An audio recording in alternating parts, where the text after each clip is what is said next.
to sai suna wani littafin da ba kuskure, a nuna littafin da ba kuskure. Littafin da ba kuskure kadai shine ne alkur'ani, shi kadai ne, amma kowane littafi akwai kuskure a cikin shi. Shi wancan da yake maganan su ma masu dai son abi nasin hadisai, Malik an ce ko ya tara hadisai 500,000 a cikin mota yanzu wannan da muke karanta al-hadisul musnad zuwa rasul sallallahu alaihi wasallam marfu' bai fi 500 ba.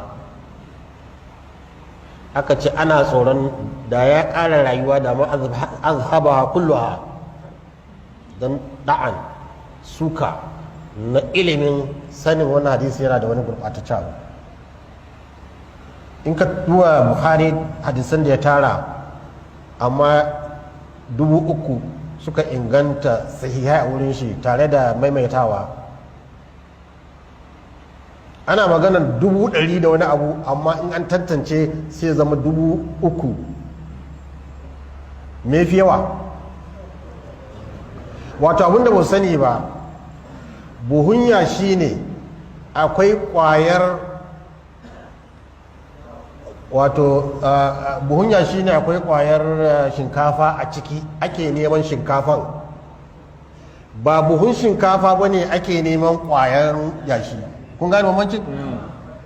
Su sun ɗauka kamar buhun shinkafa ne ana tsince kwayar me? A'a, buhun yashi ne ake neman kwayar me? Haka suka yi aikin.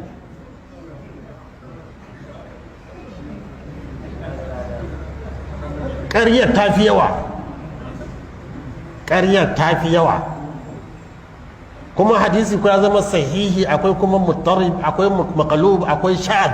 Me sha'ad? Hadisi ne sahihi, thiqa ya rawaito shi, komai nashi lafiya lau. Me matsalar shi? yukhalifu man huwa awfaqa minhu, hadisin yana saba ma wa'anda kuma suka fi shi inganci, sai a ce wannan sha'ad ne a bashi. Saboda haka in kana tsoron fitina ne, ai cikin babbar fitina ka fada.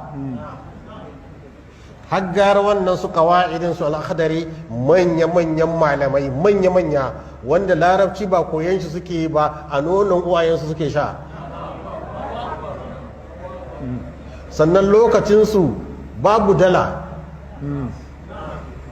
babu kudin kamfe.